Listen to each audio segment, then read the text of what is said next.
Breaking news చూస్తున్నాం. వంట gas ధరలు భారీగా పెరిగిపోయాయి.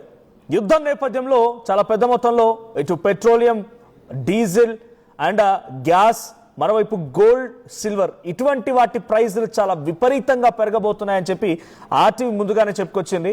సో ఈరోజు వంట గ్యాస్ల ధరలు అమాంతంగా పెరిగిపోయాయి. సిలిండర్ ధరలు పెంచుతూ ఆయిల్ సంస్థలు నిర్ణయం తీసుకున్నాయి. ఎల్పిజి సిలిండర్ పైన 60 రూపాయలు, అదే కమర్షియల్ సిలిండర్ పైన 115 రూపాయలని పెంచేస్తూ ఆయా కంపెనీలు నిర్ణయం తీసుకుని అర్ధరాత్రి నుంచే ఈ ధరలు అమల్లోకి వచ్చాయి. హైదరాబాద్లో ఈరోజు గృహోపకరణాల కోసం ఉపయోగించిన సిలిండర్ ధర 965 రూపాయలు ఉంది. నిన్నటి వరకు అది కాస్త 905-10 రూపాయలుగా ఉంది, కాస్త 60 రూపాయల వరకు పెరిగిపోయింది. 905 రూపాయల నుంచి 965 అయిపోయింది. ఇప్పుడు ఇక యుద్ధం నేపథ్యంలోనే ఈ సిలిండర్ ధరలు పెరిగినట్టు తెలుస్తోంది. మరోవైపు అటు కమర్షియల్ వాటిపైన కూడా సుమారుగా 115 రూపాయలు పెరిగింది. సో యుద్ధం ముగిసిన తర్వాత నిత్యావసర ధరలు మరింతగా కూడా పెరిగే అవకాశం ఉంది. సో యుద్ధం నడుస్తోంది, అది ముగిసిన తర్వాత కూడా మరింతగా పెరిగే అవకాశం ఉంది. ఇప్పటికే బల్క్ కమర్షియల్ గ్యాస్ సరఫరా నిలిపివేసింది కేంద్ర ప్రభుత్వం. సో బల్క్ గా సరఫరా చేయడం లేదు. సో యాజ్ ఆఫ్ నౌ ఒకటేసారిగా ఈ స్థాయిలో పెరిగిపోవడం అందరినీ కూడా షాక్ గురి చేసింది. అర్ధరాత్రి నుంచే ఆల్రెడీ ఆ ధరలు అమల్లోకి వచ్చాయి. సో 50-60 రూపాయలు పెరగడం పెద్దగా ఎఫెక్ట్ కాదేమో అని చెప్పి సామాన్యులకు, అంటే కొంతమందికి అనిపించినా కూడా ఇది ఒక్కసారిగా బల్క్ గా చూడండి. హోటల్ నిర్వహించే వారికి పర్ డే ఒక సిలిండర్ చొప్పున వేసుకున్నా కూడా నేమున్నట్టు కంటే కూడా ఇప్పుడు ఒక 115 రూపాయలు ఎక్కువ అదనంగా చెల్లించాల్సి ఉంటుంది. సో అటువైపు నెలకొకసారి గ్యాస్ సంబంధించి సిలిండర్ తీసుకున్నా 60 రూపాయలు అనిపించిన ఒక కుటుంబానికి, కానీ అదే ఓ 10 కుటుంబాలు తీసుకుంటే సో ఆ రకంగా అమాంతంగా పెరిగిపోయాయి.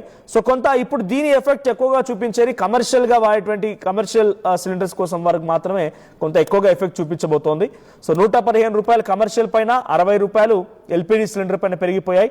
సో ఢిల్లీలో కూడా ఇదే రకంగా ధరలు 850 నుంచి 913కు చేరింది.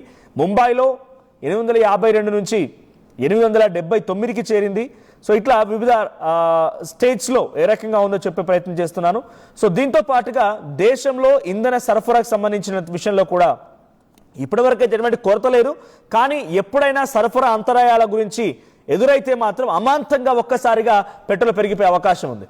సో మీ కారులో, మీ బైక్స్లో పెట్రోల్ కనుక లేకపోతే వెంటనే ఫుల్ ట్యాంక్ చేయించుకోండి. మీకు కనుక గుర్తుండే ఉంటుంది, గతంలో హిట్ అండ్ రన్ విషయంలో ఓసారి కేంద్ర ప్రభుత్వం నిర్ణయం తీసుకుంటే లారీలు స్ట్రైక్ చేశాయి. సో లారీలు స్ట్రైక్ చేయడం మూలంగా అందరూ కూడా పెట్రోల్ బంకులకు వెళ్ళిపోయారు.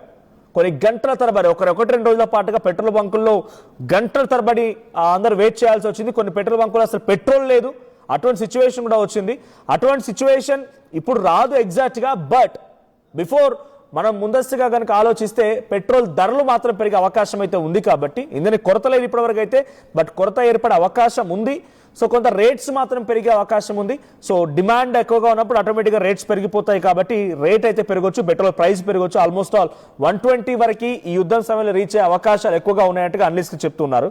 సో మరోవైపు అటు పెట్రోల్, డీజిల్ కొరత ఉందని కూడా సోషల్ మీడియా వ్యాప్తంగా వస్తున్న వార్తల్ని కూడా ఇండియన్ ఆయిల్ కార్పొరేషన్ కూడా ఇది తప్పు అన్నట్టుగా తప్పు పట్టింది. అటువంటి వార్తలు ఏవి కూడా వాస్తవాలు కాదు అని చెప్పి ఇండియన్ ఆయిల్ కార్పొరేషన్ చెప్తోంది. కానీ అంతరాయాలు ఏర్పడే అవకాశం అయితే ఉంది అని చెప్తున్నారు. సో అంతరాయాలు సంభవిస్తాయనే ఆందోళన ఉన్నప్పటికీ మన దగ్గర క్రూడ్ ఆయిల్, పెట్రోల్ ఉత్పత్తికి సంబంధించి, ఎల్పిజి సరఫరాలకు సంబంధించి భారతదేశంలో చాలా సౌకర్యవంతమైనటువంటి స్థితిలో ఉందని చెప్పి వాళ్ళు చెప్తున్నారు. ఇరాక్ నుంచి మనకు వచ్చేటువంటి, ఇరాక్ అండ్ సౌదీ నుంచి వచ్చేటువంటి మన పర్సెంటేజ్ 30-35. మనం కొనుగోలు చేసేటువంటి 80% పెట్రోలియం అండ్ క్రూడ్ ఆయిల్లో 30-35% వరకు వచ్చేది ఇరాక్ అండ్ సౌదీ నుంచే.